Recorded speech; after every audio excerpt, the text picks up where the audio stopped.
Bueno, buenas tardes a todos y todas y todes. Bienvenidos, bienvenidas y bienvenides. Estamos muy contentos y contentas de comenzar el cuarto y creemos que último webinario de este año. La verdad que cada uno de ellos ha sido una fiesta y un momento de encuentro. Y este en particular porque reúne varias cosas por las cuales nosotros venimos trabajando en el curso. Como ustedes saben, estos webinarios se enmarcan en el curso de Anticoncepción en las Adolescencias, en el marco del Plan ENIA. Este es un curso virtual que tiene dos trayectorias, muchas y muchos de ustedes participan de este curso.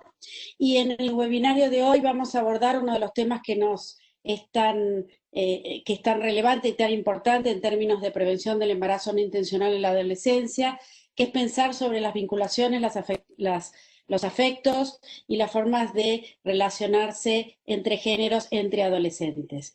Y tenemos el honor de tener entre nosotros y nosotras a Juan Carlos Escobar, que es una de las personas que ha liderado en Argentina esta temática y que viene trabajando mucho hace mucho tiempo. Juan Carlos Escobar es médico, es pediatra y especialista en adolescencia, es director de la Dirección de Adolescencia y Juventudes del Ministerio de Salud de la Nación y además es integrante del Instituto de Masculinidades y Cambio Social. También nos acompañan en el webinario de hoy Mariana Palumbo. Mariana es socióloga y doctora en Ciencias Sociales de la Universidad de la UBA y trabaja temas de sexualidad, género y afectividades. Y también nos acompaña Lucas Grimson. Lucas es estudiante de Ciencias Políticas, es militante en Desarmarnos y en Masculinidades en Cuestión. Y Mariano Romano, que es profesor de Historia de Media y Superior del Joaquín B. González, también es militante de Desarmarnos y de Masculinidades en Cuestión. Y en este webinario, nosotros además de abordar esta temática que es tan relevante en la prevención del embarazo no intencional, reunimos dos cuestiones que son trascendentales para nosotros. Por un lado, Juan Carlos Escobar, que viene trabajando en esta temática desde hace tantos años, y por el otro lado, jóvenes que desde su perspectiva nos van a decir qué es lo que piensan, cómo abordar este tema, y entonces para nosotros es como clave y fundamental. Les recuerdo que al costado tienen un chat, ustedes pueden dejar todas sus preguntas ahí, nosotros después vamos a tener un tiempo para ir respondiendo las preguntas, así que las pueden ir anotando. Y además, si muchas de ustedes ya están saludando, y además, más o menos a la mitad del webinario, va a aparecer ahí un link que ustedes se pueden meter una vez que termine el webinario para después quienes quieran bajar el diploma. Esto es muy importante, algunos o algunas de ustedes después se pierden un poquito. Ese link va a aparecer con bastante frecuencia para que ustedes puedan meterse en ese link y después descargar su diploma. Bueno, Juan Carlos, todo tuyo. Bueno, Ale, muchas gracias por la invitación y la posibilidad de alguna manera también de estar acá en la apertura de este webinario. La verdad que, bueno, muy contento y a la vez también viendo la respuesta de la gente y también pensando un poco en la multiplicidad de espacios que últimamente, en los últimos meses, en los últimos años, incluso se dan en relación a temas vinculados a masculinidades, y es porque claramente hay algo de esto que no funciona, digamos, ¿no? Y que necesitamos repensar, recapitular, replantear. Y una de las cuestiones fundamentales, yo solo compartir algunas de las ideas que venimos pensando, incluso desde la dirección o desde el espacio también con otros compañeros del instituto, ¿no? Problematizar la masculinidad de alguna manera como dispositivo de poder, del control del cuerpo de las mujeres y de otras identidades que no se ajusten a la norma deseable, ¿no? Pero uno podría pensar, bueno, pero ¿cuál norma? Y hay una, ¿no? que nos socializa desde que nacemos y que nos dice que de alguna manera debemos ser fuertes, autosuficientes, no llorar, levantarnos si nos caemos, poner el cuerpo para el aguante, defendernos siempre.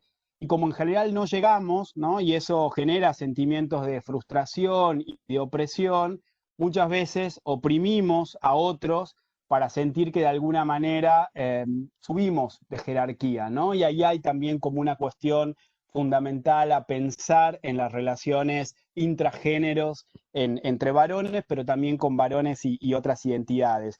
Entonces, traer esta temática dentro del curso de anticoncepción me parece clave. Esto fue una de las líneas que estaban enunciadas dentro del Plan ENIA, pero que de alguna u otra manera no terminábamos de abordar, porque creo que también hay un sesgo muy fuerte ahí desde el sistema de salud en relación a pensar que a la larga estos temas siguen siendo temas que involucran los cuerpos feminizados, ¿no? Y acá hay dos cuestiones fundamentales que son, por un lado, el tema del consentimiento y el tema de la corresponsabilidad. Eh, y yo creo que si hay algunos privilegios claves que hemos tenido los varones históricamente, tienen que ver, por un lado, con usar el cuerpo de las mujeres para nuestro placer. Eh, un tema aparte podría ser también pensar que nosotros tenemos más habilitado el cuerpo propio para el placer que otros cuerpos o que otras identidades, y liberarnos del cuidado anticonceptivo, ¿no? Como estas dos grandes premisas. Y nosotros, bueno, manejamos, ¿no?, los datos en el Plan ENIA en relación a que el 70% de los embarazos son no intencionales, pero esto toma la voz de las chicas en general y de los cuerpos gestantes. Si pensamos y analizamos las más chicas, 10 a 14, ese 70% aumenta a un 80%, y esto linkeado fuertemente con abuso sexual y con relaciones no consentidas, ¿no? Y acá también hay una cuestión en donde no solo tiene incumbencia quien abusa o quien lleva adelante una relación sin consentimiento, sino también todos los otros sujetos e instituciones que actúan con cierta connivencia y que dan o habilitan ciertos permisos sociales, ¿no? Y ahí estoy pensando, por ejemplo, en el sistema médico o en el sistema judicial, en cada una de nuestras jurisdicciones.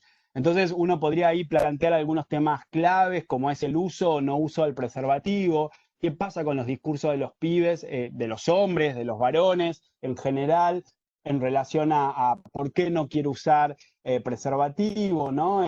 Los datos que dan cuenta de que las vasectomías no llegan al 1% en relación a las ligaduras tubarias. En otro orden de prioridades también, el no registro, por ejemplo, de la edad de los cogestantes en la historia clínica perinatal que se utiliza en maternidades públicas de nuestro país, licencias por paternidad versus licencias por maternidad, tareas de cuidado, el gran discurso materno, el gran discurso materno-infantil, de alguna manera sigue poniendo el foco en las mujeres en relación a estas temáticas, ¿no? Entonces, digo, la invitación es a pensar y problematizar el rol del sistema de salud y del sistema educativo para generar prácticas que generan en realidad desigualdad a partir de la diferencia, ¿no? O sea, el problema, digo, o el quid de la cuestión no está en la diferencia, sino que esa diferencia produce desigualaciones. En los últimos años, los feminismos y los movimientos de diversidad sexual han puesto de alguna manera en jaque estas formas, ¿no?, de ser varón, y exigen un reposicionamiento hacia nosotros. El movimiento del Ni Una Menos, el No es No, las marchas del orgullo, los debates por la ESI, los scratches en escuelas secundarias, el debate por el aborto y la autonomía de los cuerpos, ¿no? Son de alguna manera algunos de los temas que nos están produciendo a los varones cierta incomodidad y presionan, creo, para poder pensarnos y reposicionarnos de otros lugares, ¿no? Y acá, por supuesto, la necesidad del diálogo intergeneracional y pensar que gran parte de esta movida la están llevando adelante adolescentes y jóvenes, ¿no?, mujeres y integrantes del colectivo de la diversidad y la disidencia sexual y de género. Así que, bueno, un gustazo estar acá y abro, digo, el juego para escuchar a los compañeros también que están acá. Gracias. Gracias, Juan Carlos. Y ahora le damos la palabra a Mariana, a Lucas y a Mariano. Bueno, buenas tardes a todos, ¿cómo les va? Bueno, lo primero que les contamos es de qué va a ir la dinámica que organizamos. La dinámica va a tener 3 ejes, vamos a indagar un poco primero en las relaciones sexoafectivas, qué entendemos por relaciones sexoafectivas, cuáles son las maneras de vincularnos. El segundo eje va a estar más relacionado a temas de violencia de género en las relaciones interpersonales. Y el tercero va a ser cuáles son algunas de estas estrategias para pensar y poner un freno a las violencias, y ahí nos vamos a concentrar más en el tema del consentimiento, y al final vamos a ir a preguntas y vamos a jugar con algunas ideas de imaginar escenas y nuevas formas de intervención. Así que como la idea es que sea un diálogo a partir de distintos ejes, me parece que la juventud acá nos va a tirar, nos va a contar un poco sobre la pregunta que yo les hago a Luqui y a Marian es, ¿qué entendemos por relaciones sexoafectivas? ¿Y cuáles son las múltiples maneras de vincularnos hoy? Bueno, arranco, ¿qué tal? Buenas tardes a todos, gracias también. Y para empezar, me parece interesante empezar con la segunda parte de unas preguntas que hacía Marian, ¿no? Es decir, ¿qué entendemos por relaciones sexoafectivas? ¿Y qué entendemos por relaciones sexoafectivas hoy? Ya hay un hoy, y se enmarca un poco en lo que traía Juan Carlos al principio también, ¿no? Van a decir, bueno, qué gracioso Mariano que vino, pero es porque hubo un ayer y hubo un mañana. Es decir, estamos hablando de vínculos que van cambiando a lo largo del tiempo. De hecho, hoy hablamos de los jóvenes, de los pibis, ¿no? Y si uno piensa en las edades que nosotros tenemos y en el pasado reciente, yo no egresé hace mucho tiempo del secundario, era menos de 10 años, y las formas reconocidas o aceptadas de vincularnos entre nosotros y las formas en las que esas relaciones se llevan adelante no son las mismas seguramente que atravesó Luqui, que está muy cercano a mi edad, tampoco es que yo soy una persona tan grande, o que atravesó Juan Carlos, Marian, Alejandro, cualquiera de los que nos encontramos aquí.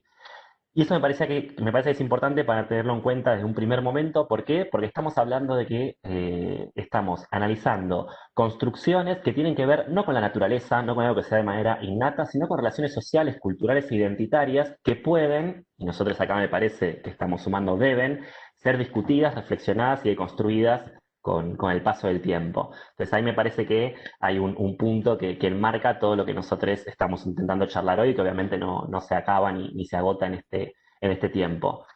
Cuando hablamos de relaciones sexoafectivas dentro de ese contexto, estamos hablando justamente de vinculaciones sociales, de vínculos que tienen que ver justamente con cómo nos conectamos sexualmente entre otras personas, con todo lo que implica el sexo, ¿no? Que ya habrá especialistas aquí para poder analizarlo, y también cómo nos vinculamos emocionalmente. ¿Esto qué quiere decir? Que no solamente hablamos de parejas monógamas, ¿no? Es decir, de la monogamia, incluso la monogamia entendida hoy, distinta a 20, 30 años atrás, sino también de las distintas formas y momentos y temporalidades en las que nosotros nos vamos vinculando. Hoy día seguramente hablamos tanto de monogamia, como hablamos de poliamor, como hablamos de amor libre, como hablamos de relaciones abiertas, un sinfín de maneras de relacionarnos, que no vamos a entrar a profundizar quizás cada una de ellas en este momento, pero que sí tienen algunos elementos en común, que tienen que ver con esto que yo estaba intentando de contar al principio, y también con otras cuestiones que vamos a intentar ir abordando a lo largo de la charla. Lo que sí es interesante pensar en este tiempo es que no estamos hablando solamente de el tiempo en el que dura una relación sexoafectiva, no estamos hablando solamente del número de personas que participan, ¿no? Sino que estamos hablando sobre todo de las formas en las que esas relaciones se dan hoy, y también justamente de que en cada una de estas relaciones tiene que haber algo que se presenta en cada uno de estos momentos, que es una serie de acuerdos, de compromisos y de respeto propio y mutuo en cada uno de esos encuentros, y que tiene que ver con lo que generalmente en último tiempo hemos denominado responsabilidad afectiva, ¿no? Que nos parece que es un elemento que va de la mano siempre ligado a la relación sexoafectiva. Es decir, hay una serie de acuerdos, de códigos de compromiso con aquella persona o personas con las que nosotros establecemos determinados vínculos. Dentro de ese acuerdo, todo un conjunto de cuestiones; fuera de ese acuerdo, nada, o un montón de cuestiones que sí, después, más adelante, Marian va a contar, ¿no? Es donde aparecen quizás esos elementos que vamos a intentar trabajar y que se enmarcan en el plan de ENIA. Me olvidé de mencionar también, importante, ¿no? Es decir, cuando hablamos de relaciones sexoafectivas, hablamos de relaciones también homosexuales como heterosexuales, es decir, hay un abanico de formas, pero que tienen que ver con esto. Y hablamos también, no sé si estos términos muy actual o del pibis, si no, Luque ahora me va a corregir, me va a tratar más de viejo, aunque tenga 26, que tiene que ver con el chongo, con el chongue, ¿no? Con la chonga, es decir, también con relaciones que uno establece quizás con una temporalidad más corta, o incluso también con aquella persona que uno se va a relacionar en una fiesta, en un bar, en un momento, en una noche o en una tarde, pero donde también tiene que estar presente esa responsabilidad. Algunos se podrá preguntar, bueno, pero con toda esta carga, ¿qué significa? Que yo no pueda tener una relación sexual con alguien, que tengo que estar pensando que tengo que cuidarle, no existe el deseo, no existe el goce.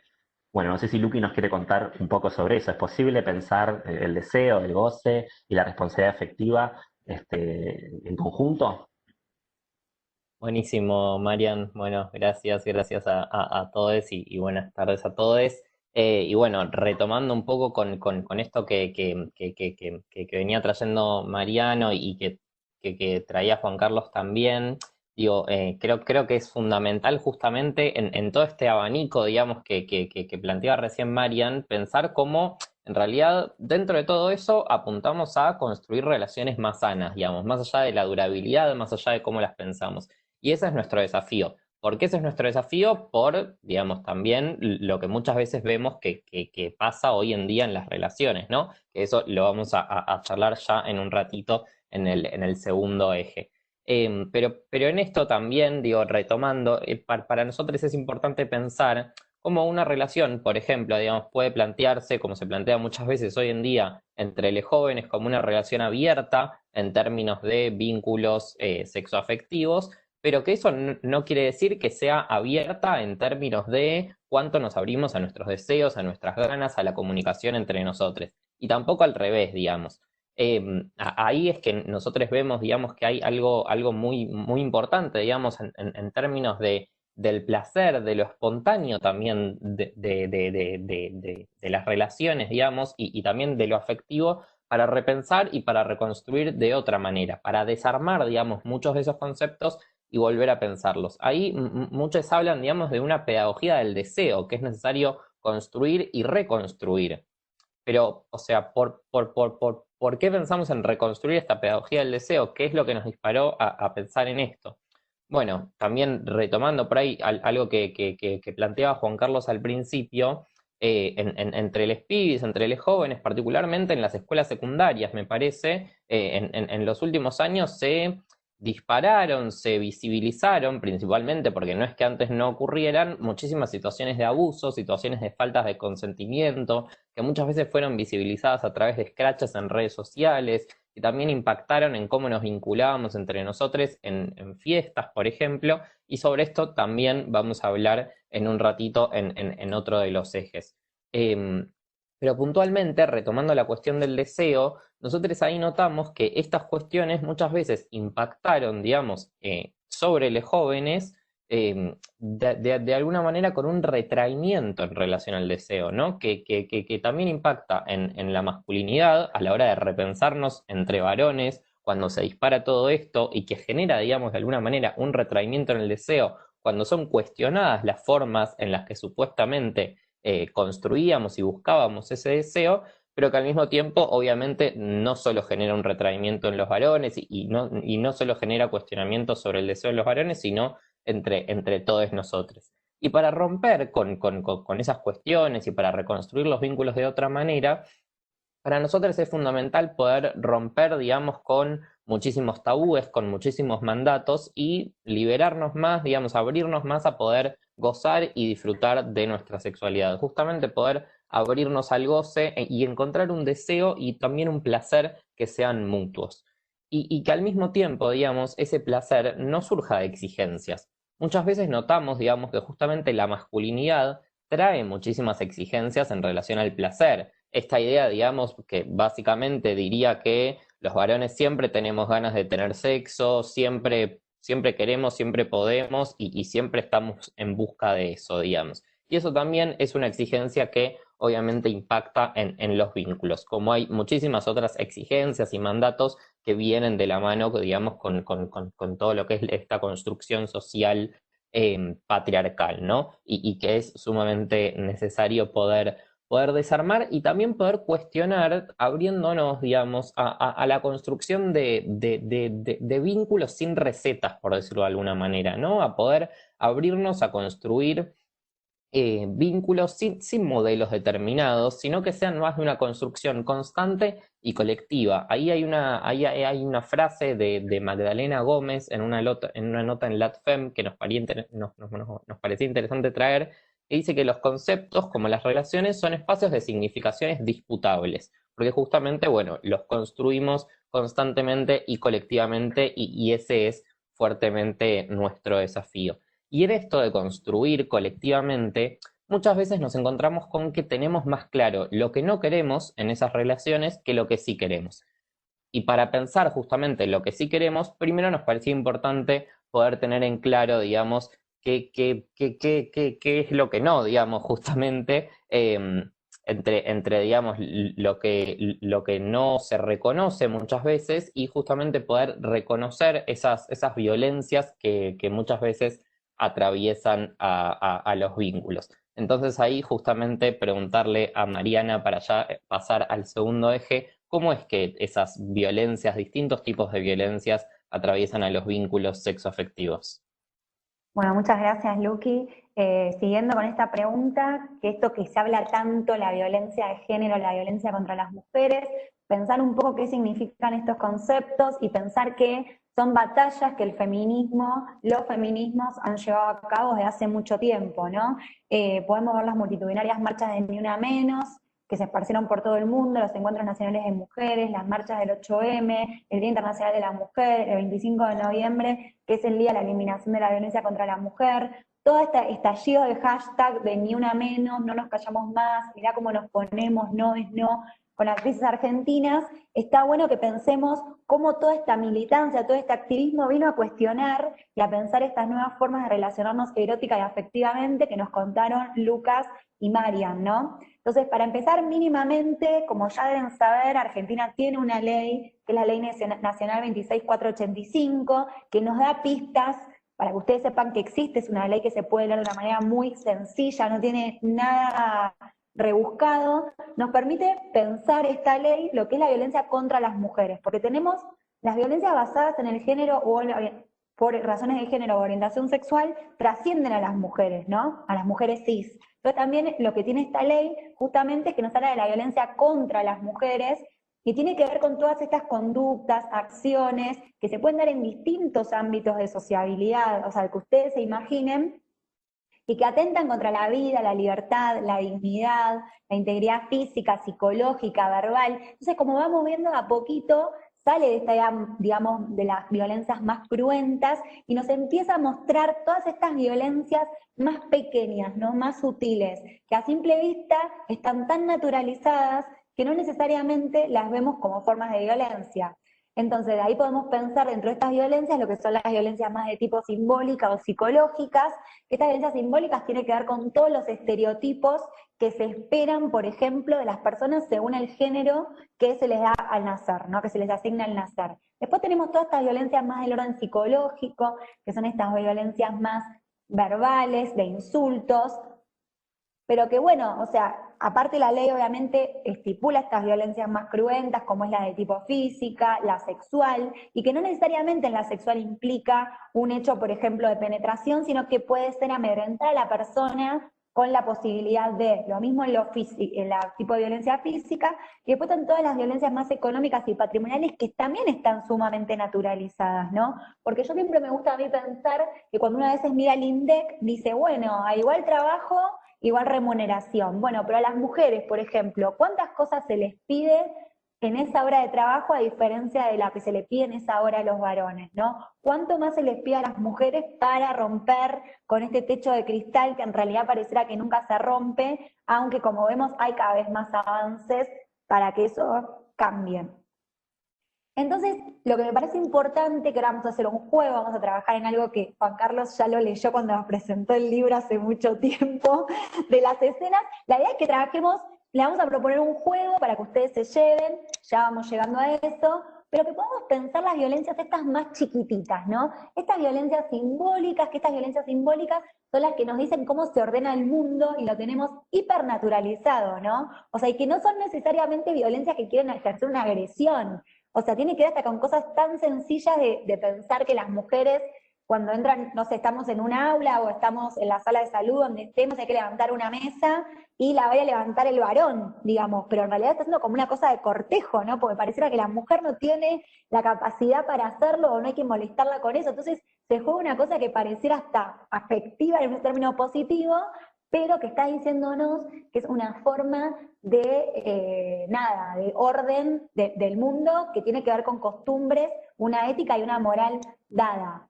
Entonces, lo que nosotros queríamos, era que ustedes puedan pensar formas o escenas, mejor dicho, de violencias más sutiles, cotidianas e invisibilizadas, ¿no? Porque esas son las que a nosotros, cuando estamos en la escuela o estamos en el lugar de salud donde trabajemos o donde sean, nos permiten tener lecturas más subliminales, ¿no? Y que quizás no son necesariamente escenas de violencia cruenta, pero que nos permiten pensar cómo se vinculan, cómo nos estamos vinculando, qué estereotipos estamos estableciendo para personas según la identidad con la cual la estamos percibiendo. Entonces, la metodología que les traemos es la metodología de Vera Paiva, que Vera Paiva es una psicóloga social, que ella lo que nos propone es que tratemos de trabajar cuáles son las experiencias cotidianas de los actores, ver qué creencias y representaciones, tratar de objetivar cómo fueron experimentadas ciertas situaciones, por ejemplo, de malestar, y pensar que cada vez que yo narro esa escena de nuevo, esa escena cambia. Pero lo que tiene de bueno es como un guión de peli. Es a lo Riquelme, ¿vieron que hablaba Riquelme de sí mismo en tercera persona? Entonces es decir, bueno, yo quiero tratar de establecer en estas escenas que me generan malestar, incomodidad y que no lo puedo explicar bien tampoco por qué, que ustedes puedan tratar de establecer cuáles eran los ritmos de la escena, cuáles eran los espacios, qué objetos estaban interviniendo, qué olores, qué temperaturas, qué afectos, y cómo yo me vería también si me observo desde afuera, ¿no? Ante esa escena.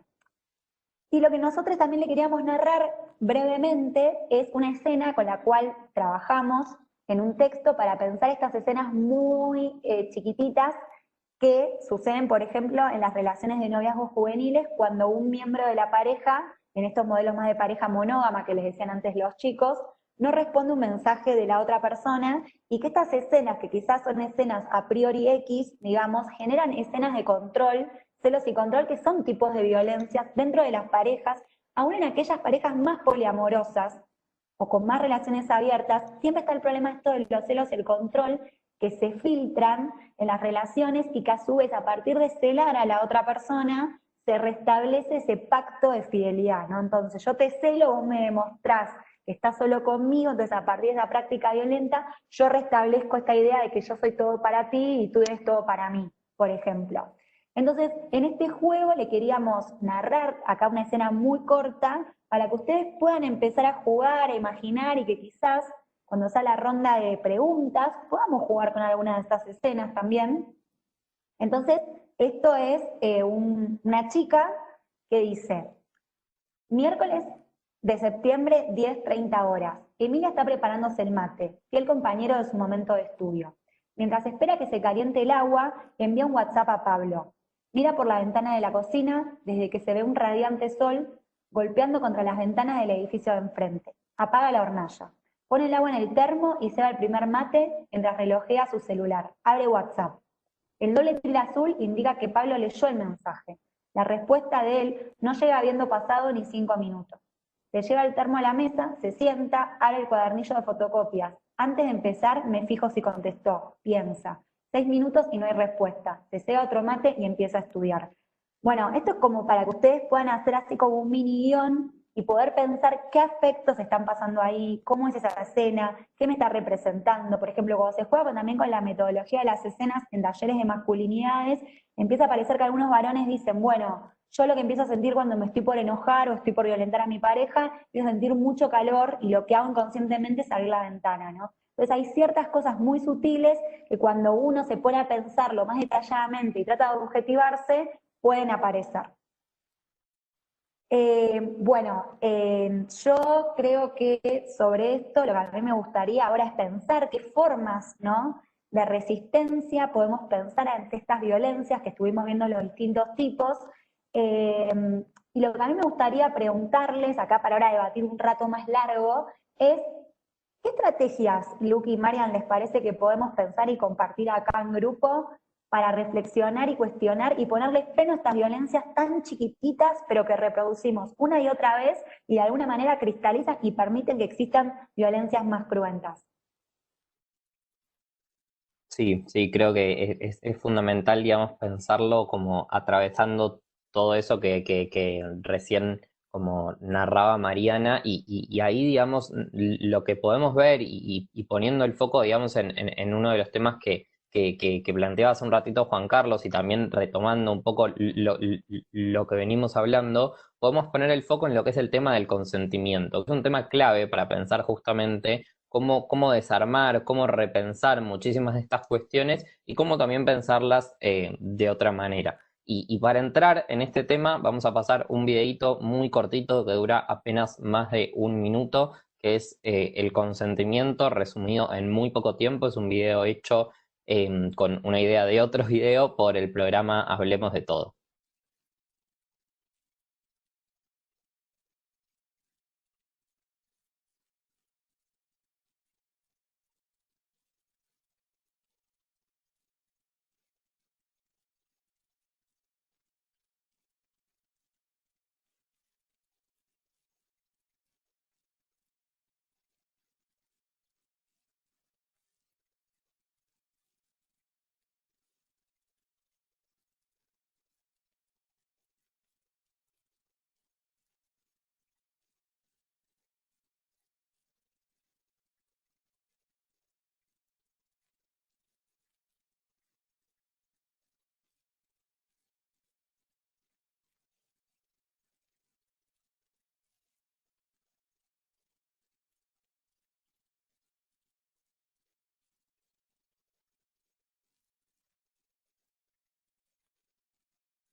Bueno, gracias Javier por el video. Ahí, digamos, pensando entonces un poco en la idea del consentimiento y pensándolo también particularmente sobre y desde las juventudes, ¿no? Como retomando también lo que hablábamos antes, muchas veces, muchas de estas cuestiones que vemos, distintas violencias y demás, creo que son también distintas formas en las que se presenta la falta de consentimiento. Digo, la falta de consentimiento también tiene que ver con situaciones de insistencia, situaciones de acoso, de abuso, como las distintas variables, digamos, que se planteaban en el video, ¿no? Con esta idea del no es no, que se expresa en el consentimiento, pero también esta idea de que solo el sí es sí. Creo que eso es fundamental y cómo también podemos pensar el deseo, el placer, el consentimiento como algo dinámico, como algo espontáneo. Y ahí, digamos, ahora sí, nosotros queríamos particularizar un poco en esta cuestión de los scratches, de las fiestas que surgía, digamos, entre los pibis, que estalló, digamos, después del estallido de la cuarta ola feminista y del movimiento del Ni Una Menos en la Argentina y también en todo el mundo, ¿no? Expresado en eslogans como el no es no, como el yo también o el me too, bueno, y diferentes cuestiones a través de las cuales creo que de diferentes maneras se fueron expresando públicamente distintas situaciones de violencia, que de alguna manera, a través de esas expresiones, digamos, se visibilizaron por ahí situaciones o formas de violencia que por ahí otros también habían sufrido o habían ejercido, pero que no reconocían como violencias, ¿no? Creo que ahí una de las potencialidades de todo ese movimiento fue reconocer distintas cuestiones a partir de su visibilización, justamente, ¿no? Y como también, digo, creo que estos mecanismos, de alguna manera, esta autoorganización, esta autogestión y autocuidado, muchas veces incluso, que se da entre las juventudes y que se da particularmente desde hace unos años en los colegios secundarios y que lo podemos ver en distintos lugares a lo largo del país, que lo podemos ver en relación a los centros de estudiantes, en relación a por ahí lo que hace unos años estaba más centrado en estos espacios de no es no, o espacios de sororidad, también espacios de varones en deconstrucción, pero que también muchas veces, o más hoy en día, se observan en la creación, en la autogestión de espacios, por ejemplo, de consejerías de géneros entre estudiantes, entre pares y autogestionadas, digamos. Y pensar, digamos, justamente también pensándolo desde las juventudes, cómo todos estos mecanismos rompen fuertemente con un adultocentrismo, rompen fuertemente con una falta, digamos, ya histórica, que seguramente muchos de quienes estamos acá ya lo sabemos y ya estamos interiorizados en esto, digamos, y en la necesidad de que la ley de educación sexual integral se siga implementando cada vez más fuertemente, pero también en la necesidad, digamos, de cada vez más respuestas institucionales a muchísimas de estas cuestiones, ¿no? Y a su vez, digamos, esto dispara, no solo, digamos, se ve a partir de esto como muchas veces faltan estas respuestas institucionales, sino que otra de las cosas que también observamos, y más desde nuestro lado, y más a la hora de pensar las masculinidades, muchas veces podemos observar cómo también falta reflexión por parte de nosotros los varones y entre nosotros los varones, ¿no? Cómo, digamos, muchas veces a partir de estos scratches nos quedamos callados o justamente volvemos a este retraimiento del que hablábamos antes, ¿no? Nos cerramos en nosotros mismos y cómo, digamos, muchas veces esos mecanismos generan eso, pero también eso es lo que genera, digamos, esa masculinidad hegemónica que nos plantea, digamos, seguramente un modelo individualista o un modelo en el cual lo colectivo tiene más que ver con la complicidad machista. Y cómo es necesario, digamos, poder justamente pensar de otra manera lo colectivo y generar esas reflexiones entre nosotros los varones a partir de todo esto que genera, ¿no? Todo esto que se dispara a partir de cuestiones como los scratches, a partir de poder repensar el consentimiento, repensar nuestros vínculos, repensar el placer. Y ahí justamente para repensar todo esto y para seguir con otros temas, me parece interesante preguntarle ahora a Mariano cómo es que aprendemos el consentimiento o cómo es que desaprendemos ese consentimiento.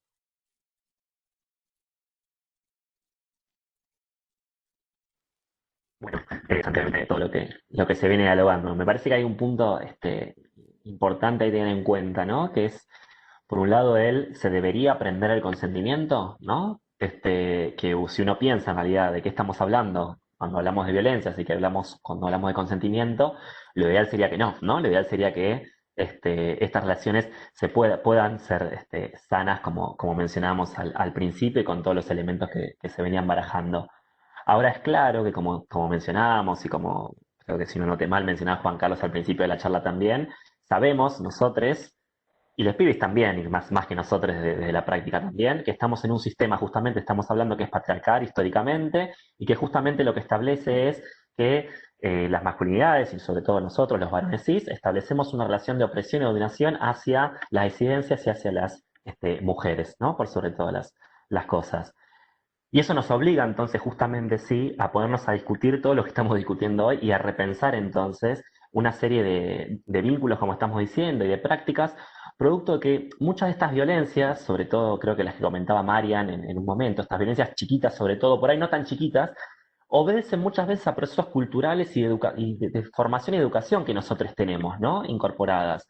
Si uno piensa esto que traía Lucky, que por ahí se fue modificando y cambiando en los últimos años, pero no hace tanto, uno pensaba la forma en la que uno iba a encarar una fiesta, por ejemplo, ¿no? Si siendo varón o lo que podía ver en determinados boliches, se encontraba con que la forma en que justamente quizás los varones tenían de ir a seducir a una mujer era tocando alguna parte de su cuerpo, ¿no? O con esta idea de que el no es no estaba tan implementado, tan incorporado en nosotros.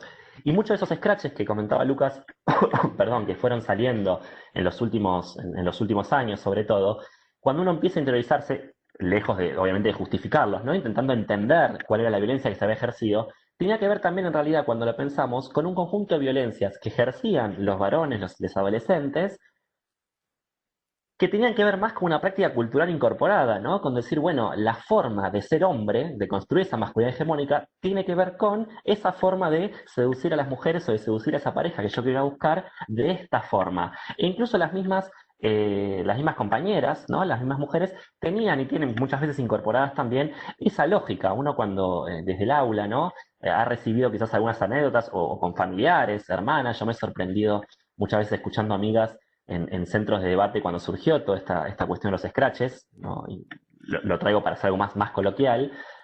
El argumento, el elemento de a vos nunca te pasó tener que ir a una fiesta y ponerte una cartera atrás para que no te toquen, ¿no? Otra parte de tu cuerpo. Y tener incorporado que eso era común cuando uno iba a bailar, por ejemplo, y ni hablar de otras situaciones. Entonces, claro que el consentimiento creo que se desaprende y se aprende, y para eso está la escuela, ¿no? Es decir, la escuela es el espacio en donde nosotros sabemos, los jóvenes se están constantemente socializando y donde estamos discutiendo, desconstruyendo y reconstruyendo en un conjunto de identidades y de prácticas para la vida en sociedad, y es por eso que es fundamental que estas cuestiones se trabajen en la escuela. Alguna interrogante me parece que es cómo, ¿no? Cómo abordarlo y cómo trabajarlo. Y yo creo que ahí tanto Marian como Lucas hablaban de la ESI, Lucas mencionó la ley de ESI, ¿no? La 26.150, que es fundamental que se implemente, pero creo que muchas veces cuando hablamos de esto lo vemos como algo lejano, como docentes, digo, ¿no? Muchas veces, o vi alguna pregunta que aparecía ahí por el chat, y me parece que hay un elemento que es fundamental, que a veces queda solapada en lo que tiene que ver con la educación sexual integral y que tiene que ver con la transversalidad de la ESI, ¿no? Es decir, creo que la forma de empezar a desaprender el consentimiento, aprender nuevas formas de consentimiento, nuevos vínculos, tiene que girar, por lo menos, o como propuesta, en torno, por un lado, pensar espacios donde con les pibis podamos pensar estas cuestiones, donde haya talleres, espacios concretos y específicos para pensar la responsabilidad afectiva, para pensar el consentimiento, para pensar los vínculos, ¿no? Pensar también desde la lógica de las masculinidades, por esto que estaba diciendo, es decir, hay un trabajo muy interesante que en algunas charlas se ha podido escuchar de Marina Mariach, miembro del ATFEM, del movimiento también de Una Menos, Nueva Mayoría, que donde trabaja con jóvenes, varones, adolescentes que han ejercido violencia, intentando justamente el repensar esas prácticas, ¿no? Obviamente que primero hay que trabajar con la persona, creo fuertemente, que ha sufrido esa violencia, pero también hay que pensar ese trabajo en paralelo, y eso tiene que pensarse de la escuela. Pero después creo que hay otro elemento, para ir avanzando un poquito más y no extenderme tanto en el tiempo, que creo que tiene que ver también con esto que decía la transversalidad de la ESI, ¿no? Pensar nuestra intervención como docentes tiene que ver también con pensar de qué manera nos vinculamos con nuestros adolescentes, porque muchas de estas prácticas, como decía, están interiorizadas. Entonces, cuando uno también se relaciona queriendo acercarse afectivamente a un estudiante, a un estudiante varón haciendo un chiste de fútbol o a una estudiante mujer quizás haciendo un chiste de una novela, ¿no? Está ahí ya haciendo una separación y marcando una diferencia de género importante que no debería existir. Cuando une, habilita que la voz de uno se escuche por sobre la otra, también está reproduciendo una violencia o está reproduciendo quizás no una violencia, pero es una desigualdad que a la larga, aunque parezca exagerado, termina generando el contexto para que se produzca todo lo que Marian anteriormente explicaba. Entonces creo que ahí hay un elemento importante para tener presente también y poder fortalecer y trabajar la especificidad de estas cuestiones, pero también pensar cómo en el cotidiano, en los contenidos que elegimos, en la forma en la que nombramos a nuestros estudiantes, en la forma en la que nos relacionamos, estamos trabajando estas cuestiones. Y también cómo va apareciendo, ¿no? Yo podría tener una serie de anécdotas tanto en el nivel superior como en la escuela secundaria, donde han aparecido una serie de anécdotas y historias de muchas compañeras que empiezan a contar las situaciones de violencia y qué hace uno como docente ahí, ¿no? O qué hace el equipo directivo y qué hace la institución para poder abordar eso, y en eso estamos. Y creo que uno de los puntos importantes que se ha podido construir en algunas instituciones tiene que ver con protocolos, ¿no? Yo quería mencionar brevemente esa experiencia. Se podría discutir el concepto de protocolo y otras cuestiones que ahora le voy a preguntar a Marian, pero sí me parece que hay algo interesante que es pensar a los equipos de educadores, educadoras en las escuelas, por lo menos con un conjunto de herramientas para poder abordar este tipo de violencias, ¿no? Hay distintas jurisdicciones que han trabajado, la Ciudad Autónoma de Buenos Aires, por más que una jurisdicción que yo no comparta algunas cuestiones con las autoridades, hay un protocolo que se ha construido que realmente cuando uno lo analiza, y lo hemos comparado, por ejemplo, con protocolos que hemos construido previamente en instituciones como el Joaquín B. González, tiene un conjunto de elementos que son interesantes. ¿Por qué? Porque en primer lugar son una herramienta formativa. Todo esto que Marian, si ustedes entran, por ejemplo, a ese protocolo, van a encontrar un conjunto de tipificaciones de las violencias, esto que Marian contaba muy precisamente antes. Explica también un conjunto de herramientas para poder abordar estas cuestiones, ¿no? Bueno, no revictimizar a aquella persona que ha sido víctima de violencia, cómo escucharla, el no juzgar, ¿no? El poder entender, el poder abordarlo con un conjunto de organismos pertinentes y especialistas, porque nosotros hoy estamos hablando acá, pero también un conjunto de aristas que hay que poder tener en cuenta para poder abordar la violencia con adolescentes, teniendo en cuenta que son menores también. Eh, y que me parece que es un punto de partida para justamente poder pensar cómo intervenir con acciones concretas, pero también pensando en perspectiva, ¿no? Cómo se aborda esa situación de violencia, pero se sigue trabajando en cómo hacer para que eso se erradique, producto de todo esto que estamos trabajando, que en definitiva es construir relaciones más sanas, construir otras masculinidades también, como decía Lucas. Ahora, es verdad que también hay un conjunto de debates en relación a los protocolos y en relación al punitivismo, ¿no? Es decir, bueno, ¿qué hacemos con la violencia? Se sanciona que ejerció violencia y se acabó. Nunca más hay violencia de género, nunca más se reproducen estas cuestiones. Así que por ahí está bueno ahí que Mara nos cuente un poco. Le pregunto, bueno, ¿qué es esto del punitivismo? Si los protocolos tienen que ser punitivistas y cómo puede abordarse por ahí quizás de otra perspectiva todas estas cuestiones. Muchas gracias, Marian. Bueno, el punitivismo es un tema que está muy en boga y que atraviesa a los feminismos hoy, y es esta idea de pensar, de resolver los conflictos, digamos, estas situaciones de violencia a partir de sanciones principalmente, y tiene una idea un poco enlatada, podríamos decir, como cuando uno piensa en las políticas públicas, de cómo no bajarlas enlatadamente y ver qué pasa a cada caso, que el punitivismo claramente no lo contempla. El punitivismo se basa en una perspectiva de la violencia que podríamos llamar una perspectiva victimista, que hoy está en una relectura, en la cual hay una idea muy lineal y muy esencialista, donde hay un varón perpetrador de violencia, entendido como varón cis, y una mujer cis, quien vive violencia, digamos, es una víctima, y siempre se piensa en un discurso muy de la heterosexualidad, digamos, no permite ni tampoco pensar otras violencias que puede haber en otros tipos de vínculos con sus propias especificidades. El punitivismo, digamos, imaginemos con todo lo que pasó en el 2018, con todo lo de Telma Fardín, las denuncias, y el boom de los scratches que hubo por distintos medios, son formas también de, digamos, de contar, relatar situaciones de violencia en un marco en el cual no había tanto avance en los protocolos, aunque había, digamos, pero no, ahora si uno ve la cantidad de universidades que tienen protocolo, son casi todas las universidades nacionales, y el scratch pasaba a ser una forma autogestiva de resolución de conflicto, y en un nuevo contexto en el cual hay una mayor sensibilización, esto que lo que vos contabas en el Joaquín B. González, lo que está sucediendo en el gobierno de la Ciudad de Buenos Aires, empiezan a haber otros espacios que habilitan, digamos, otras formas de vehiculizar las demandas, ¿no?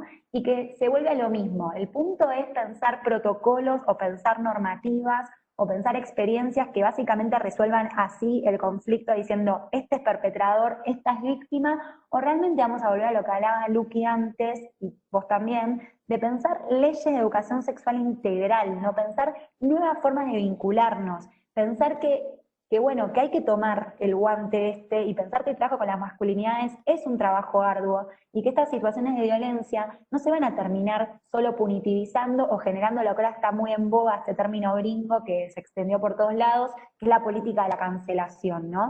Porque el scratch abona de una u otra manera, y la pregunta es decir, ¿estamos en el mismo momento que antes, donde no había forma de vehiculizar las demandas? Claramente yo sé que acá hay gente de todo el país y es muy diverso, pero digo, en aquellos ámbitos, en aquellas ciudades, en aquellos espacios donde hay estrategias colectivas y de trabajo, de acompañamiento, ¿no hay otras maneras de trabajar estos temas, digamos?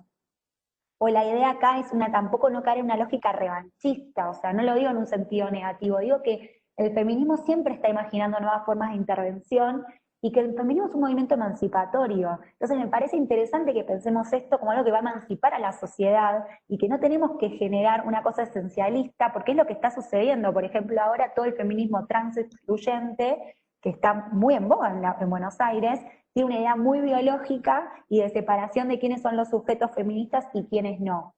Entonces, me parece que aquellas perspectivas, que es el trabajo territorial que cualquiera acá hace cotidianamente, en el cual se pueden ver las interacciones, se pueden ver las motivaciones, las expectativas, se pueden ver estos escenarios, estas escenas de la violencia, para poder hacer como hacen los arqueólogos, las arqueólogas, de separar las distintas esferas, de separar los diferentes condimentos, los diferentes contenidos que tienen que ver con la violencia, para hacer un trabajo más profundo, porque me parece que el tema del consentimiento, que es lo que estamos hablando acá, no se va a lograr a partir de punir. Está bien, uno puede hacer primero, generar ciertas estrategias que generen miedo en los varones, que es algo que puede suceder y no por eso es algo que es negativo, pero bueno, se tiene que trascender eso. Tenemos que abonar, tenemos que apostar, tenemos que pensar estrategias más profundas, aunque siempre se repite el mismo discurso, la educación va a cambiar todo, pero faltan 50 años. Bueno, el feminismo lo viene cambiando desde hace 60 años y hoy estamos viendo cristalizado eso, aún con tires y aflojes. Pero sí me parece que hoy tenemos la pregunta de cómo abordar las violencias.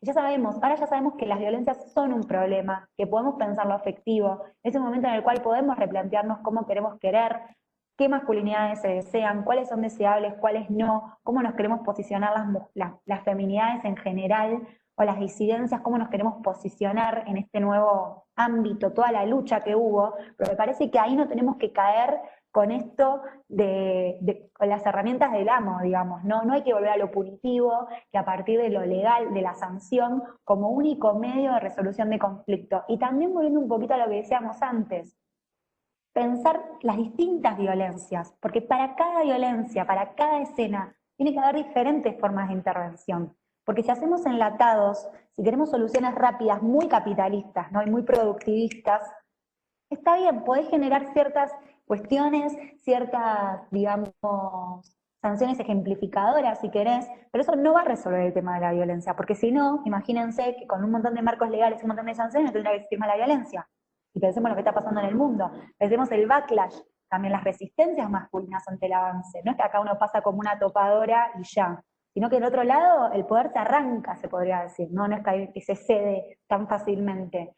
Entonces me parece que sí, hay que propiciar esto que decían antes, espacios institucionales acordes, pensar apuestas territoriales situadas, no comprarnos los discursos del centro tampoco, porque los territorios son diferentes, las violencias son diferentes, y qué se hace con esas violencias también, ¿no? Entonces me parece que, habiendo dicho esto, lo que decía ahora yo ya, acá esta pregunta la pensamos en Telestrés, es abrirles a todas las personas que están acá escuchando, que están acá pensando con nosotros, seguramente un montón de cosas les darán más eco, otra dirán, no va por ahí. Entonces, abrirles a las preguntas y si quieren imaginar escenas, nuevas formas de intervención, qué se les ocurre y que podamos en estos próximos 33 minutos que nos quedan, seguir pensando juntos. Bueno, muchísimas gracias al Estrés. La verdad que no solamente fueron expositores y panelistas excelentes, entretenidos y muy dinámicos, sino que además de una puntualidad maravillosa. Hay un montón de preguntas, así que yo las abro. También le invitamos a Juan Carlos para que se van dividiendo las preguntas. Digo, hay una primer cosa para despejar y para tranquilizar. Hay muchas personas, esta sí es especialmente para Mariano, que están pidiendo el protocolo, aunque sea para después, siguiendo el consejo de Marian, verlo en su territorio, discutirlo y hacer algo más situado, pero sí para tener un punto de partida. Mariano, ¿dónde pueden conseguir el protocolo que dijiste de Ciudad de Buenos Aires o algún otro protocolo que puedan usar de base en algunos territorios como para discutirlo? Perfecto. Si buscan en Google Joaquín B. González y entran a la página del instituto, no me equivoco, es jbgonzalez.web, está por el dominio oficial de la ciudad, va a tener una serie de pestañas y ahí tienen una pestaña que es todo lo que es el área de la mujer y género, protocolo, y ahí lo pueden descargar el de Joaquín B. González, por ejemplo. Y lo mismo hacen con el de Ciudad de Buenos Aires. Si lo googlean nada más, protocolo para casos de intervención y casos de violencia de género, CAVA, les va a salir el protocolo, que será unas 15 páginas, simplemente ahí lo pueden encontrar rápidamente. Yo les propongo, si les parece, empezar por algunas cuestiones que son más operativas y más instrumentales, digo, porque muchas de las personas que están aquí con nosotros y con nosotras están con cuestiones concretas. Entonces, si conocen herramientas específicas para hablar de noviazgo y violencia con grupos. Sí, quiero sumar a lo que les contó Marian, que también si les interesan protocolos para usar más universidades, está la red universitaria de género, donde ahí pueden ver protocolos de distintas universidades, entonces cada uno que nos esos protocolos tiene su especificidad territorial. También hay toda una discusión en relación con los protocolos más punitivos, otros menos punitivos. Imaginen que Argentina, las universidades, seguro Marilena está por ahí, me va a poder corregir, desde el 2014 hay universidad, creo que la del Comahue, y que imagínense, ya son muchos años después, hay una relectura de estos protocolos a la luz de ideas menos punitivas. En relación a noviazgos violentos, hay una ONG que se llama Tramas, que creo que sigue existiendo en Argentina, que tiene diferentes materiales. Todo lo que es ley Micaela también pueden trabajar temas de violencia y hay contenidos en las universidades. La UNSAM tiene, la Dirección de Género y Diversidad Sexual de la UNSAM tiene un montón de materiales sobre ello. Después, sobre noviazgos violentos, creo que si googlean pueden encontrar un montón. Hay un montón también de campañas en España, México también tiene mucho trabajo sobre eso, y hay bastantes productos en YouTube donde pueden buscar videos para trabajar este tema, y si no, obviamente podemos buscarles y les podemos mandar después también por correo.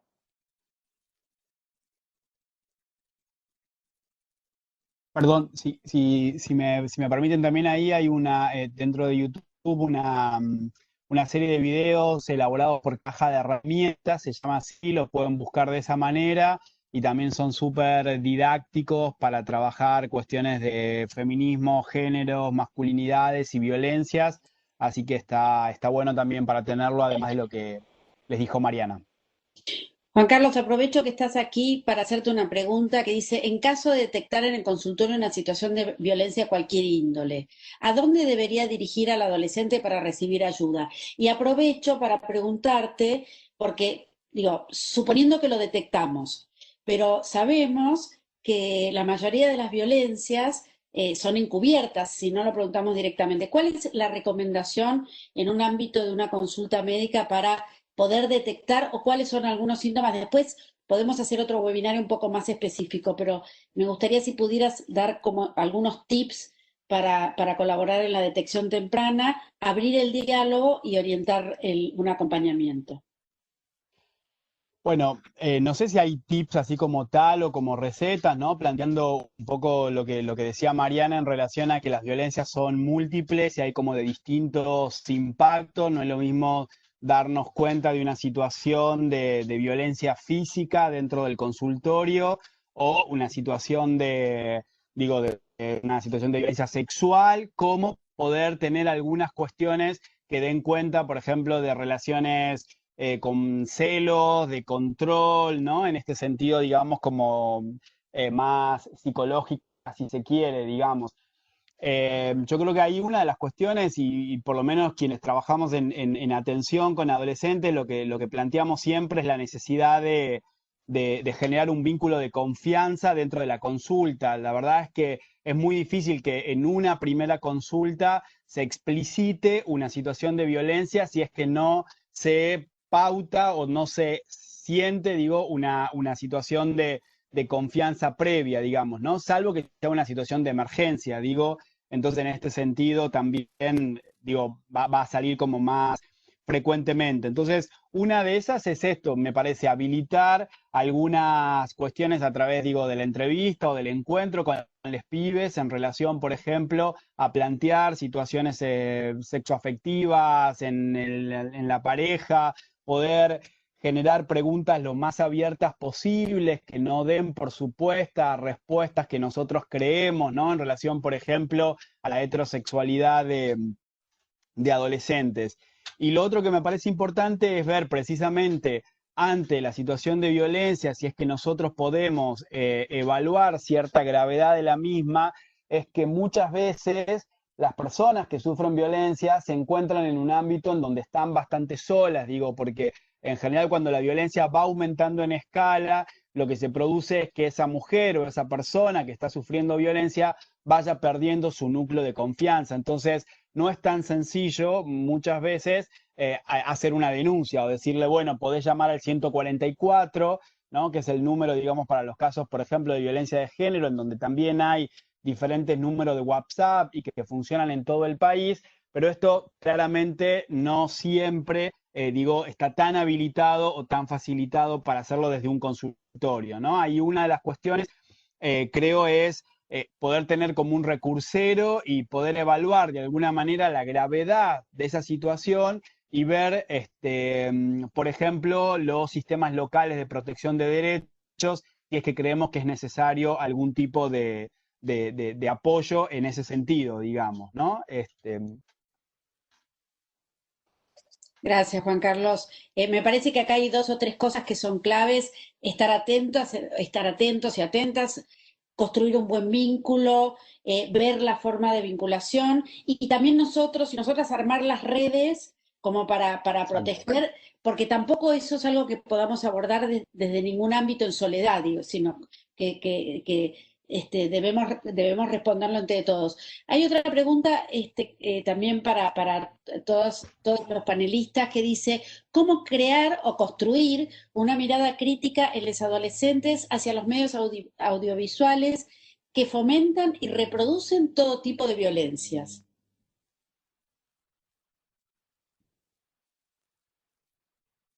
Bueno, si quieren, empiezo con algunas ideas en ese sentido. Digo, creo que lo que conversamos hoy justamente es fundamental para eso, porque creo que justamente para construir esa mirada crítica es necesario que en otros espacios que habitamos como adolescentes y jóvenes podamos justamente construir esa crítica y podamos tener una mirada distinta a esa de reproducción y de fomento de esas violencias. Digo, creo que justamente el poder reconocer la violencia que muchas veces reproducen los medios de comunicación hegemónicos, acciones en las redes sociales y demás, es a partir justamente de poder aprender y reconocer colectivamente esas violencias desde otros ámbitos y también de una manera integral, ¿no? Pensando también justamente, digo, retomando lo que decía Mariana hace un ratito, como parte también de esa violencia simbólica, incluye también esa violencia mediática, esa violencia en redes sociales, que justamente también hoy en este contexto donde la virtualidad cobra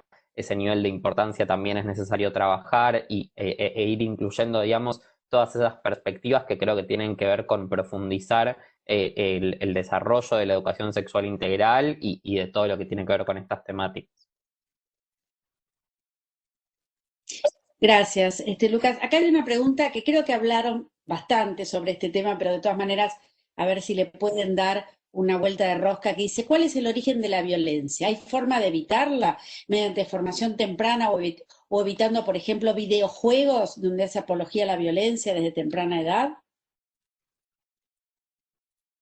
Si quieren, comienzo y después Mariana y Luqui la pueden seguir. O sea, la violencia es estructural, digo, hay que pensarla en distintos niveles: el individual, el intersubjetivo y digamos, el macro. Pero la violencia no es un tema psicológico, sino que tiene que ver en un contexto en el cual nos criamos, para pensar las diferentes violencias, ¿no? Si son sociedades muy violentas o marcadas, no sé, asignadas por el narcotráfico, van a haber tipos de violencia más específicos, pero me parece que sí hay que pensarlo en los distintos niveles. Y yo la verdad no sé si hay como claves o llaves para tocar que, digamos, bueno, si no juegan a ciertos juegos, no van a ser violentos esas personas, porque quizás en otros ámbitos van a desarrollar esa violencia.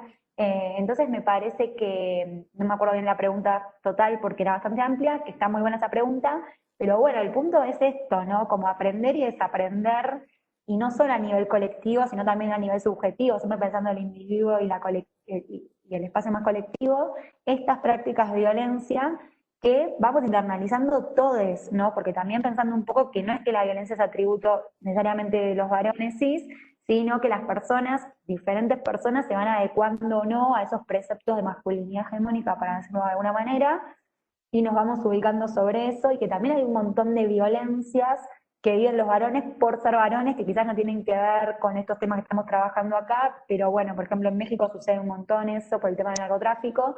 Entonces me parece que es como un tema complejo y que está bueno siempre preguntarnos en estas tres dimensiones. No sé si Marian o Luqui quieren sumar algo. Gracias, Alejandra, por ir reforzando lo que ya trabajamos, adhiero completamente a lo que decías, Marian, y vuelvo a lo mismo, que quizás no quiero ser autorreferencial, pero la escuela, ¿no? Es fundamental realmente para eso, porque ahí, bueno, lo vimos ahora en la pandemia, ¿no? Que falta que hizo, por más que se tejieron redes virtuales, el espacio presencial también de socialización.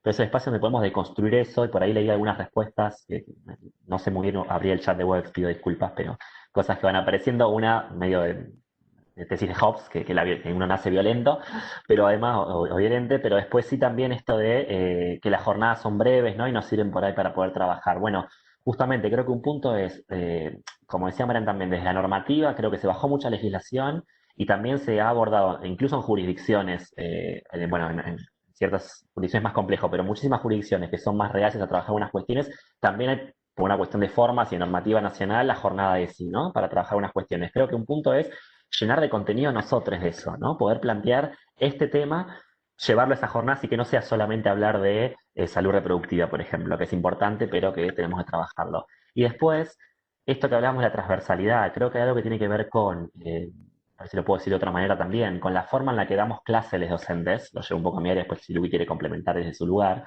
eh, que es importante porque puede visibilizar sobre todo estas cuestiones, o cuando hablan de los medios de comunicación, ¿no? Yo hoy traigo una anécdota muy breve de una clase que tuve hace poquito con una alumna que le decía a los otros chiques, justamente sobre este debate, estamos hablando del racismo, pero que tiene también con la violencia, ¿no? Si el racismo se puede desaprender o no. Estoy forzando un poco, pero tengo un poco con esto, ¿no? Si podemos desaprender ciertas ideologías que están en la casa. Y una alumna de quinto año de provincia de Buenos Aires, 16, 17 años, decía a mí y al resto de los chiques del curso, yo creo que sí, porque hoy día no es como en el pasado de nuestros padres, donde te quedaba solo lo que te enseñan en tu casa. Hoy tenemos docentes y tenemos los medios de comunicación y tenemos las redes, donde constantemente estás recibiendo información que está poniendo en discusión eso que te enseñan en tu casa. Y tenemos, bueno, tenemos docentes que nos hacen pensar. Entonces me parece que hay un elemento que es crucial, que hoy está ya puesto desde los últimos años que los medios de comunicación construyen un pensamiento también hegemónico, que no todos los discursos que circulan son inocentes o son inamovibles. Y me parece que en la práctica cotidiana nosotros también podemos ir deconstruyendo eso, ¿no? Si nosotros en nuestras clases de historia o de, no sé, o de literatura o de lo que fuera, trabajamos el rol de los medios de comunicación, intentamos mostrar que actores de historia, bueno, las mujeres también, ¿no? Es una forma, creo yo, de en el día y en el cotidiano estar trabajando una batalla ahí cultural para nosotros y para los pibis, en donde, totalmente una genia, me generó por un poco de emoción este contexto COVID, pero creo que es una forma también de ir deconstruyendo esta idea sin quizás trabajar directamente, bueno, vamos a trabajar violencia, ¿no? Cómo se reproducen videojuegos o medios de comunicación violentos. Creo que eso es una forma interesante para poder profundizar, por lo menos, y yo aportar en el ámbito educativo institucional. Como volviendo a lo que estaban diciendo, piden muchas herramientas y muchos instrumentos y quizás quieran contar un poco más el trabajo con las escenas para ver cómo es, digo, me parece que es una buena estrategia como para implementar en cualquier ámbito, en una sala de espera, en un grupo, con las familias también, cuándo se incluyen a las familias y cuándo no, y después si pueden, que no me quiero olvidar de esto, es cómo abordar esta temática en contextos rurales, que tienen sus características y que no son exactamente iguales a un contexto urbano. Pero veamos primero el tema de las escenas, ¿les parece? De las escenas que la pueden googlear, ponen metodología de las escenas Vera Paiva, es una metodología que justamente lo que trata de hacer, en realidad con otros fines, más de investigación-acción, es narrar las situaciones de manera tal que no intervenga tanto esto del entrevistado, entrevistada, entrevistador, entrevistadora, sino que es tratar de armar una escena como de peli para tratar de encontrar la mayor cantidad de elementos que están interviniendo en esa escena. Entonces, y que de esa forma medie menos todo el tiempo cuando uno está hablando, está analizando lo que está diciendo. Generalmente es muy raro que la gente no sale descriptivamente. Entonces, con eso lo que se propone es hacer una serie de preguntas para, por ejemplo, trabajar. Bueno, ante situaciones, yo en los talleres de masculinidades digo, bueno, tratemos de agarrar una situación en la que hayan sentido que le generaron malestar a alguna identidad femenina, por ejemplo, ¿no? Entonces ahí empiezan a contar, yo les digo, bueno, digan cuál era el ritmo de la escena, dónde estaban, qué estaban haciendo antes, cómo estaban en ese momento, hacía frío, hacía calor, algo les estaba generando malestar, cómo era la temporalidad, en qué momento fue, o sea, tratar de trabajar como si fuera un guión, por eso yo les leí ese fragmento cortito, que es en base a una entrevista que hicimos con unos colegas, y ahí a partir de esas preguntitas que le íbamos haciendo pudimos narrar esa escena y ver también los tiempos, porque por ejemplo para pensar esto me clavó el visto que viene de ahí, nos interesaba muchísimo pensar las temporalidades, ¿no? Porque en realidad eran 5 minutos, 6 minutos, pero parecía que en esos minutos se estaba jugando un universo erótico y de fidelidad increíble, digo, ¿no? Y en la realidad cotidiana pasan 5 minutos de quizás lo que uno esperaba el colectivo y no se le juega nada. Entonces, bueno, es como trabajar lo más detalladamente que puedan para poder identificar qué otros actores estaban ahí, qué objetos estaban interviniendo. Básicamente es eso. Muchas gracias, Marian. ¿Alguno de ustedes tiene experiencia con zonas rurales? Yo he trabajado en zonas rurales, si quieren puedo contestar yo esa pregunta, pero no sé si alguno de ustedes por ahí quiere... Bueno, en mi experiencia... Un Sí, comentario nada más, Alejandra, creo que estaba buenísimo, digamos, que compartas tu experiencia. Digo, yo personalmente no tengo experiencia ahí, pero cuando leía la pregunta pensaba, digamos, en la importancia de justamente que esas perspectivas sean pensadas desde esos lugares y en primera persona y también con una perspectiva sumamente interseccional, ¿no? Como justamente pensar el lugar en el que habitamos para pensar estas temáticas, pensar el contexto en el que estamos y demás, creo que es sumamente importante. sí, totalmente. Y hay una cuestión como bastante característica de las zonas rurales, que las personas que habitan en zonas rurales habitualmente son más calladas, tienen menos estrategias de comunicación, entonces hay que esperar otros tiempos, un poco lo que Luqui decía recién, hay que ser más respetuoso. Yo creo que el secreto está en respetar lo que debe ser la aproximación y el trabajo de construcción colectiva de cualquier temática. Es construir con el otro una mirada compartida. ¿A partir de dónde? A partir de la perspectiva que nosotros tenemos y la perspectiva que las personas en situación tienen. Entonces, bueno, hay distintas modalidades, hay algunas zonas rurales que son mucho más cerradas que otras, entonces tenemos que ser como muy respetuosos y respetuosas e ir de a poco, e ir construyendo desde la molestia, desde el disgusto y de la situación de incomodidad del otro. ¿Qué es lo que a mí me molesta? ¿Por qué quiero tener otra mirada? Si no, es una cuestión de imperialismo cultural y decir, bueno, yo tengo la posta, yo les voy a decir a ustedes cómo tienen que vivir. Y eso, bueno, nada más violento que esto. Entonces, la idea de trabajar en cualquier contexto de ruralidad es como en cualquier otro contexto, es saber que nadie tiene la verdad, sino que la verdad es una verdad construida, en la cual yo iría al principio de cómo empezaron esta conversación, es decir, son relaciones afectivas de construcción colectiva y de respeto mutuo. Digo, hay otra pregunta muy interesante que está vinculada a la iniciación sexual forzada y al amor romántico. ¿Qué pueden contar en relación al amor romántico y su vinculación con el embarazo no intencional en la adolescencia?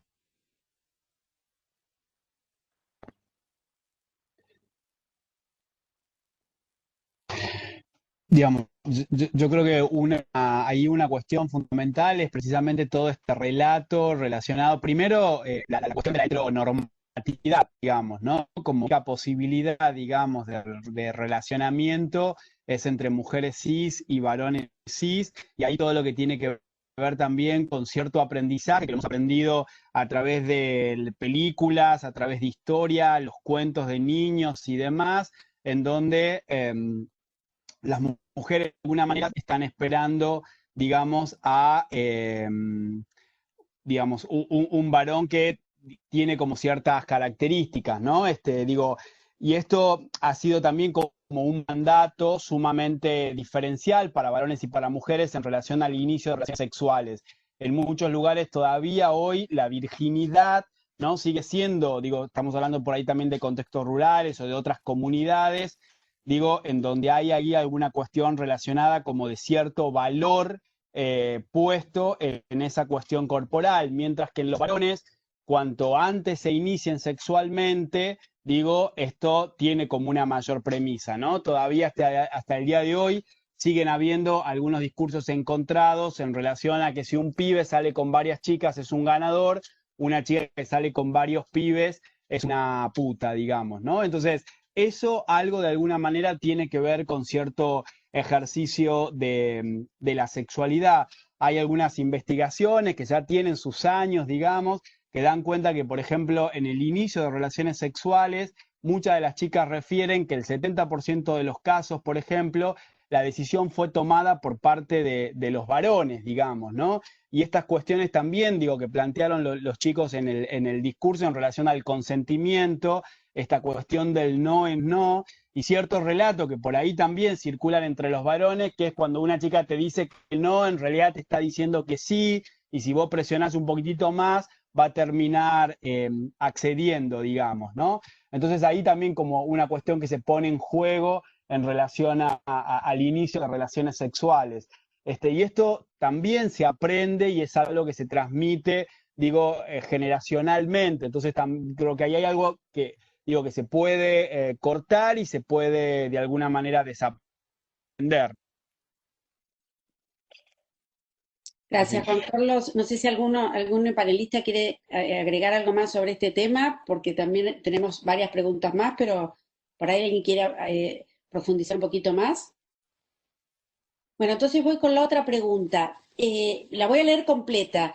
Me quedó la duda porque tiene, desde mi punto de vista, varias riquezas y además en cómo abordar a otras personas. Dice, me quedó la duda en la primer panelista que dijo que al nacer ya somos agredidos por clasificarnos sexualmente.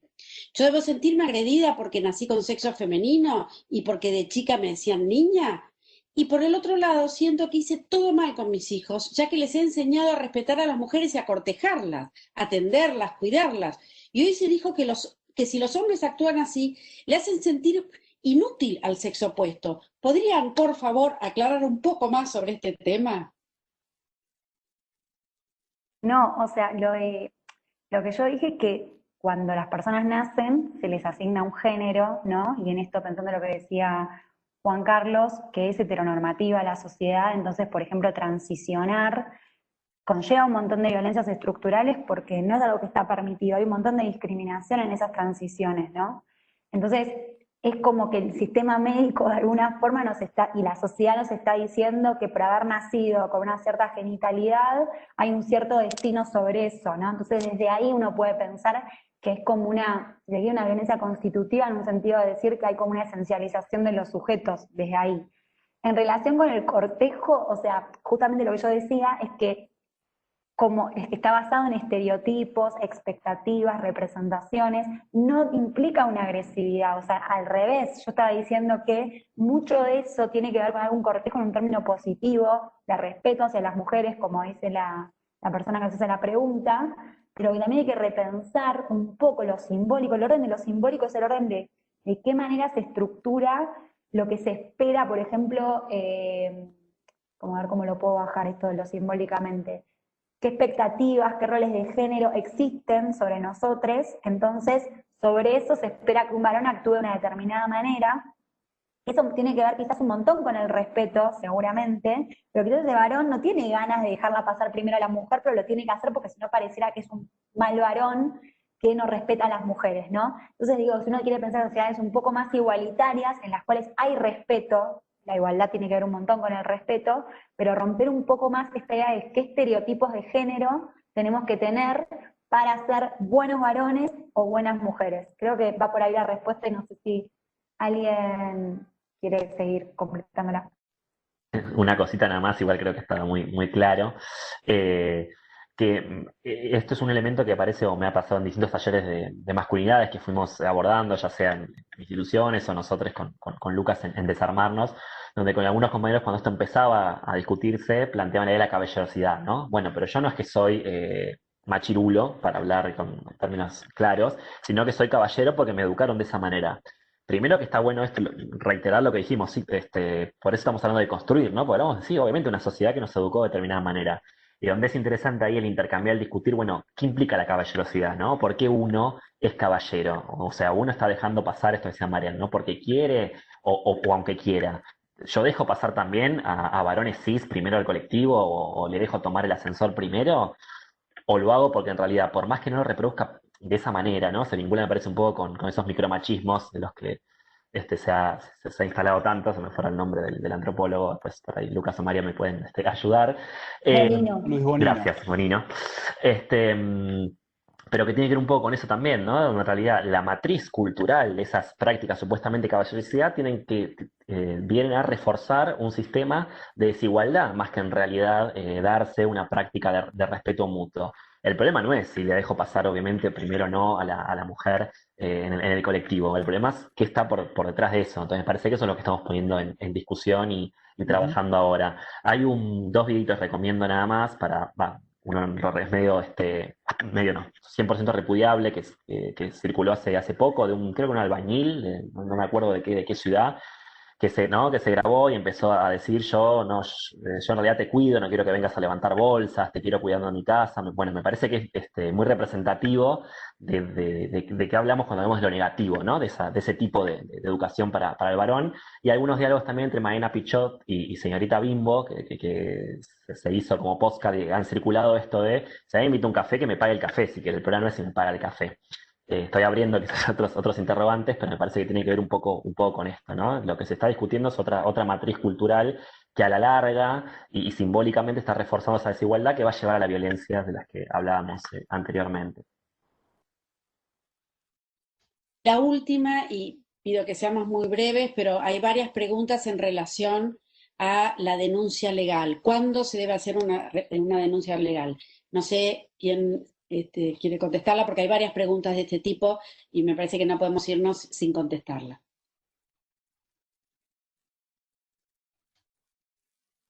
¿Denuncia legal frente a situaciones de violencia es la pregunta? Sí, frente a situaciones de violencia, digo, si un adolescente sufre violencia, si un adolescente es violento con su familia, ¿en qué casos se debe denunciar?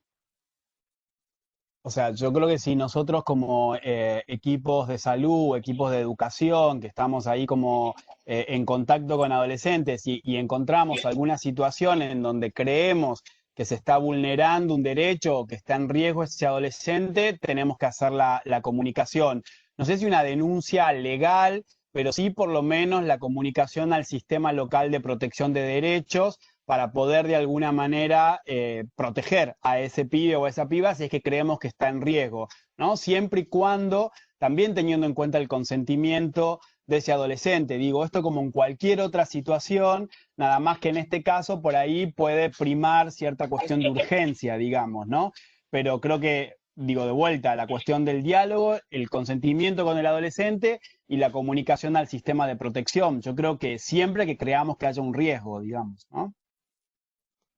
Es muy clara, la ley lo que dice es que como funcionarios públicos, docentes, trabajadores de los equipos de salud y de los órganos de protección, debemos comunicar, pero me parece que esto que acaba de decir Juan Carlos es trascendental, que es no convertirnos nosotros también en una violencia institucional, sino respetar a los adolescentes y tratar de hacer un proceso que acompañe la autonomía progresiva de los adolescentes.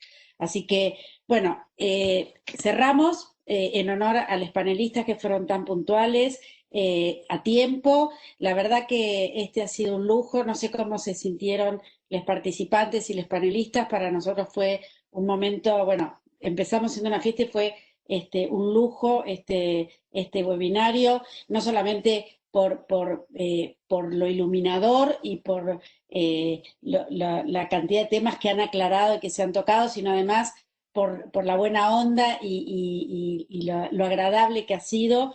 Quiero hacer un agradecimiento especial a Juan Carlos, que se tomó el tiempo de tener una dirección y se tomó el tiempo de estar acá, a Mariana, a Luqui y a Mariano, que la verdad que estuvieron brillantes y que además lo prepararon muy bien y que fueron sumamente enriquecedores, al equipo que está trabajando en anticoncepción en las adolescencias, Cecilia Andiazábal, Javier Bergaglio, Romina Castellani y Verónica García, y un agradecimiento especialísimo al equipo técnico de la plataforma que sobre todo a Matías Sánchez, que yo estoy convencida que es mi pariente, no sé si lo será, pero yo estoy convencida que debe ser mi pariente, que la verdad que siempre ponen la mejor para que todo salga bien y que siempre son quienes están atrás y no se notan, pero bueno, y es así. Y a todos los participantes, hoy llegamos a 750 participantes, estamos finalizando con la gran mayoría de todos, con muchísimo agradecimiento y muchísimo cariño. Así que, bueno, muchísimas gracias todas, todos, todes y un gran aplauso para los panelistas. Muchas gracias. Gracias.